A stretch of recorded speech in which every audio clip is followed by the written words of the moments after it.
Imagine boarding a routine flight just one day before Thanksgiving. The passengers smiled, flight attendants welcomed everyone aboard, and nothing seemed unusual. Among them sat a quiet man in a dark business suit carrying only a black briefcase. He ordered a bourbon and soda, lit a cigarette, and patiently waited for takeoff. No one on that plane knew they were sitting beside the only commercial airline hijacker in American history who would successfully collect a ransom, vanish without a trace, and never be identified. More than 50 years later, investigators still don't know exactly who he was. This is the mystery of D.B. Cooper. On November 24, 1971, a man walked into Portland International Airport and purchased a one-way ticket to Seattle for just $20. He used the name Dan Cooper. Witnesses later described him as calm, polite, and somewhere in his mid-40s. He wore a dark business suit, a white shirt, a black tie, polished loafers, and carried a simple black briefcase. Nothing about him attracted attention. He looked like any ordinary businessman traveling for the holidays. He quietly boarded Northwest Orient Flight 305 and took a seat near the rear of the aircraft. As passengers settled in and the engines came to life, nobody imagined they were about to witness one of the greatest unsolved mysteries in aviation history. Shortly after takeoff, Cooper caught the attention of flight attendant and handed her a folded note. At first, she assumed it was another passenger trying to flirt with her, so she slipped the note into her pocket without reading it. Cooper leaned toward her and calmly whispered, "Miss, you'd better read that note. I have a bomb." She unfolded the note and immediately froze. Cooper then carefully opened his briefcase just enough for her to see what appeared to be several red cylinders connected to wires and a battery. Whether the device was real has never been confirmed, but at that moment, there was no reason for anyone on board to doubt him. Unlike most hijackers, Cooper never shouted. He never threatened passengers or caused panic. His voice remained calm, almost polite. He quietly explained exactly what he wanted: $200,000 in cash, 4 parachutes, and a fuel truck waiting in Seattle. The cockpit immediately informed air traffic control. Within minutes, airline officials, local law enforcement, and the FBI became involved. Meanwhile, the passengers remained completely unaware of the situation. They were simply told that the aircraft was experiencing a minor delay before landing. As Flight 305 circled above Seattle, authorities raced against time.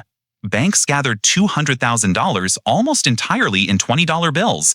Before handing over the money, FBI agents carefully recorded the serial number of every bill, hoping the cash could one day help identify the hijacker. Authorities also collected 4 parachutes. Many investigators later believed Cooper requested 4 parachutes deliberately. If he had asked for only one, authorities might have assumed he planned to jump alone and secretly sabotage the parachute. But by requesting 4, he created the possibility that he intended to take a hostage with him, making such a risk far less likely. When the aircraft landed in Seattle, Cooper allowed all 36 passengers to leave safely. The ransom money and parachutes were brought aboard exactly as he had demanded. After carefully counting the cash, Cooper instructed the pilots to take off once again. Although the flight was headed toward Reno for refueling, Cooper's true objective lay elsewhere. As darkness covered the Pacific Northwest, Flight 305 climbed back into the night sky. Cooper instructed the pilots to fly at a relatively low altitude with the landing gear partially deployed and the wing flaps lowered, an unusual configuration that slowed the aircraft and made a parachute jump more manageable. Rain pounded against the fuselage. Powerful winds shook the airplane. Only the flight crew remained on board. Somewhere over the dense forests between Seattle and Reno, Cooper strapped one of the parachutes onto his back and secured the heavy bag containing $200,000. Then he walked toward the rear staircase. At approximately 8:13 that evening, the crew noticed a sudden upward movement of the aircraft. The rear staircase had been lowered. Moments later, D.B. Cooper disappeared into the darkness. No one saw him jump. No one knew where he landed. No one even knew whether he survived. When Flight 305 safely landed in Reno, investigators rushed aboard. The rear staircase remained open. The hijacker was gone. The FBI immediately launched one of the largest investigations in its history. Hundreds of agents searched forests, rivers, mountains, and remote wilderness across the Pacific Northwest. Military aircraft flew overhead. Helicopters searched for any sign of a parachute, equipment, clothing, or a body. Nothing was found, not a single confirmed trace. Over the following years, investigators interviewed hundreds of suspects. Several men were considered possible matches. Some even confessed to being Cooper. But every confession eventually collapsed under closer investigation. The evidence simply didn't fit. Ironically, the mysterious hijacker became known as D.B. Cooper because of an early reporting mistake made by the media. The incorrect name spread through newspapers, television broadcasts, and magazines until it became permanently attached to one of America's greatest unsolved mysteries. Nearly a decade passed without any major breakthrough. Then, in February 1980, an 8-year-old boy named Brian Ingram was digging in the sand along the Columbia River during a family vacation. As he played, he uncovered several decaying bundles of $20 bills partially buried beneath the sand. The FBI examined the money. Agents confirmed that the serial numbers matched the ransom money recorded before it had been handed over to Cooper in 1971. It was the first, and remains the only, confirmed physical evidence ever recovered from the hijacking. Yet instead of solving the mystery, the discovery created even more questions. How did the money end up buried along the river? Did Cooper survive and lose part of the ransom? Or did someone else place the money there years later? No one has ever provided a definitive answer.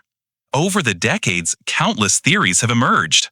Some investigators believe Cooper died the night he jumped, overwhelmed by freezing temperatures, violent winds, and the rugged wilderness below. Others argue he carefully planned every detail and escaped successfully, living the rest of his life under a different identity. Despite decades of investigation, no suspect has ever been conclusively identified. In 2016, after following thousands of leads and spending decades searching for answers, the FBI officially suspended its active investigation into the case while remaining open to credible new evidence. Even today, the mystery refuses to die. Who was the quiet man who boarded Flight 305 under the name Dan Cooper? Was the bomb real? Did he survive the jump? Where did the rest of the money go? More than 50 years later, those questions remain unanswered. Perhaps the greatest mystery isn't how he hijacked a plane. It's how one ordinary-looking passenger vanished so completely that the world is still searching for him. And somewhere within the forests, rivers, forgotten evidence, or memories of the Pacific Northwest, the final answer may still be waiting to be discovered.